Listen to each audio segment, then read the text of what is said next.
Baik, berjumpa lagi dengan saya Agnes Miranda Siregar. Di sini saya akan menjelaskan mengenai pembelajaran berbasis komputer dengan model tutorial. Untuk yang pertama kali kita bahas yaitu apa itu pengertian dari model tutorial. Model tutorial pada dasarnya sama dengan program bimbingan yang berguna atau bertujuan memberikan bantuan kepada siswa agar dapat mencapai hasil belajar secara optimal. Sistem pembelajaran ini direalisasikan dalam bentuk yakni pusat belajar, modular, program pembinaan jarak jauh, dan sistem belajar jarak jauh.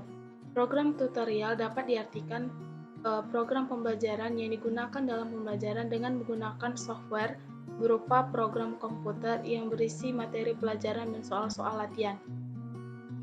Selanjutnya kita akan membahas mengenai fungsi pembelajaran CBI dengan model tutorial.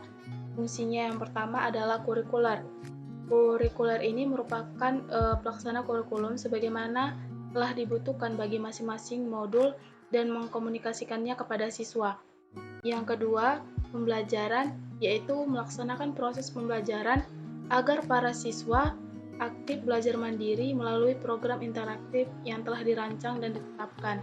Yang ketiga, diagnosis bimbingan, yaitu membantu para siswa yang mengalami kesalahan, kekeliruan, kelambanan, masalah dalam mempelajari berbasis komputer berdasarkan hasil penilaian baik formatif maupun sumatif, sehingga siswa itu mampu membimbing dirinya sendiri. Yang keempat, administratif, yaitu melaksanakan pencatatan, pelaporan, penilaian, dan teknis administratif lainnya sesuai dengan tuntutan program CBI. Dan yang terakhir itu fungsinya yaitu personal, yaitu memberikan keteladanan kepada siswa seperti penguasaan mengorganisasikan materi, cara belajar, sikap, dan perilaku yang secara tak langsung mengugah motivasi belajar mandiri dan motivasi berprestasi yang tinggi. Kemudian yang akan dibahas yaitu apa tujuan pembelajaran berbasis komputer dengan model tutorial. Yang pertama itu tujuannya untuk meningkatkan penguasaan pengetahuan para siswa sesuai dengan yang dimuat dalam software pembelajaran, melakukan usaha-usaha pengayaan materi yang relevan. Yang kedua, untuk meningkatkan kemampuan dan keterampilan siswa tentang cara memecahkan masalah, mengatasi kesulitan ataupun hambatan agar mampu membimbing dirinya sendiri. Yang ketiga, untuk meningkatkan kemampuan siswa tentang cara belajar mandiri dan menerapkannya pada masing-masing pembelajaran berbasis komputer yang sedang dipelajari. Kemudian ada tahapan ataupun langkah-langkah pembelajaran berbasis komputer dengan model tutorial. Yang pertama itu adalah penyajian informasi. Penyajian informasi yaitu berupa materi pelajaran yang akan dipelajari siswa, kemudian dilanjutkan dengan pertanyaan dan respon, yaitu berupa soal-soal latihan yang harus dikerjakan siswa. Yang ketiga, penilaian respon atau judging of response, yaitu komputer akan memberikan respon terhadap kinerja dan jawaban siswa.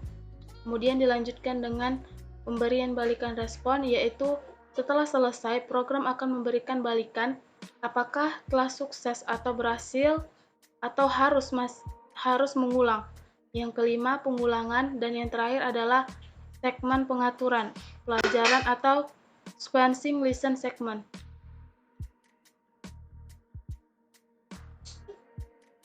Kemudian ada 8 yang harus diperhatikan dalam proses-proses produksi program tutorial,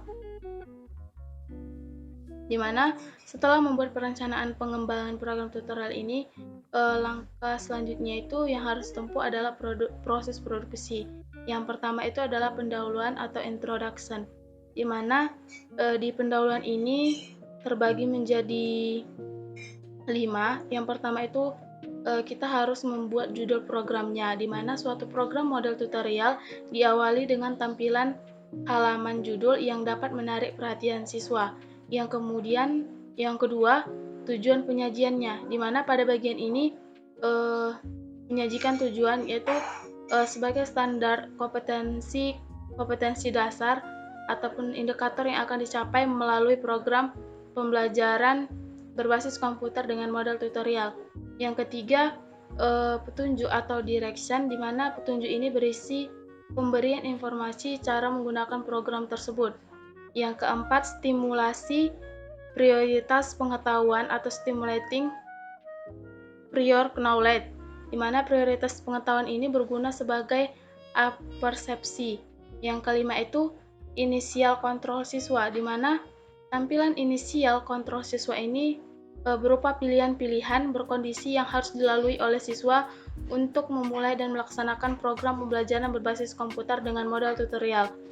Nah, yang kedua itu yang harus diperhatikan adalah penyajian informasi atau presentasi of informasi, di mana penyajian informasi ini meliputi 4. Yang pertama itu adalah mode penyajian atau presentasi, di mana mode penyajian atau presentasi ini merupakan bentuk penyajian informasi atau materi yang dibuat, di mana model umumnya biasanya menggunakan informasi visual seperti teks, gambar, grafik, foto, dan image yang dianimasikan.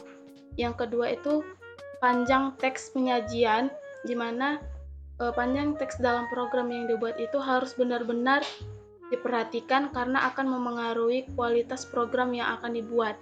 Yang ketiga itu grafik dan animasi. Pembuatan grafik dan animasi ini dalam program dibuat ditujukan untuk menambah pemahaman siswa terhadap materi dan fokus informasi pada materi yang akan disajikan. Yang keempat itu adalah warna dan penggunaannya. Penggunaan warna ini sangat berhubungan dengan presentasi grafik, seperti halnya grafik warna yang dapat digunakan secara efektif untuk sistem pembelajaran. Nah, yang ketiga itu yang harus diperhatikan adalah pertanyaan dan jawaban atau question of response.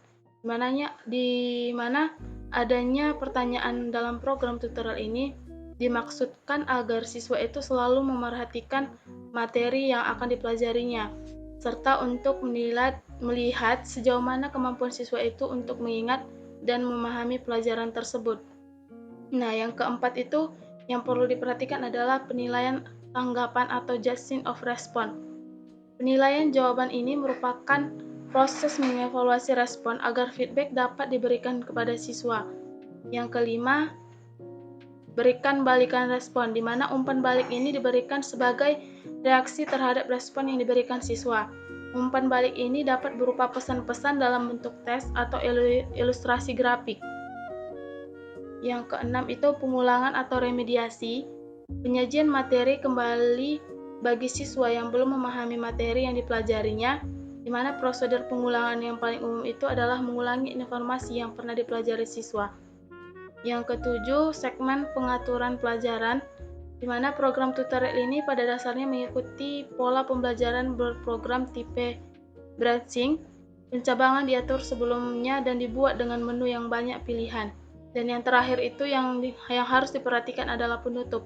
Penutup pada tutorial ini dilengkapi dengan ringkasan tentang informasi pembelajaran, di mana ringkasan dapat berupa poin-poin utama, sebuah paragraf tentang tujuan pembelajaran. Jika program ini sudah mengumpulkan tentang seluruh data kemampuan hasil belajar siswa, maka direkomendasikan untuk pembelajaran selanjutnya. Selanjutnya, kita akan membahas prinsip-prinsip pembelajaran berbasis komputer dengan model tutorial. Yang pertama itu prinsipnya adanya perbedaan individual dalam belajar. Ciri utama pembelajaran berbasis komputer model tutorial adalah proses pembelajaran yang dilakukan secara individual, yaitu interaksi antara seseorang peserta didik dengan software program yang ada dalam komputer, sehingga setiap siswa ini akan belajar sesuai dengan tingkat kemampuan siswa itu sendiri.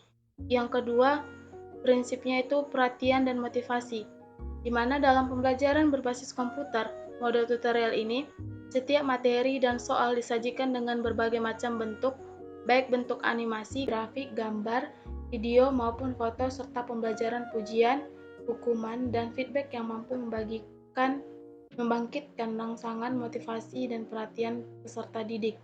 Prinsip yang ketiga yaitu prinsip keaktifan. Sebagaimana ciri pertama tutorial di atas, yaitu pembelajaran yang bersifat individual, maka setiap siswa akan belajar dan mengkonstruk sendiri pengetahuan dengan adanya interaksi secara aktif antara siswa dengan program. Nah, selanjutnya itu yang keempat adalah prinsip keterlibatan langsung, di mana dalam pembelajaran berbasis komputer dengan model tutorial ini diakomodasi dengan sifat interaktif dari software program tutorial yang memungkinkan interaksi bersifat visual, audial, maupun kinestetik. Dan yang kelima adalah prinsip balikan dan penguatan, di mana salah satu komponen utama dalam pembelajaran berbasis komputer dengan model tutorial ini adalah adanya feedback serta reinforcement yang berupa pujian maupun hukuman yang memungkinkan terjadinya umpan balik yang interaktif serta proses penguatan terhadap konstruksi pengetahuan siswa. Sekian yang bisa dapat saya sampaikan, semoga bermanfaat bagi teman-teman sekalian. Maaf jika saya salah kata maupun salah penyampaian. Terima kasih.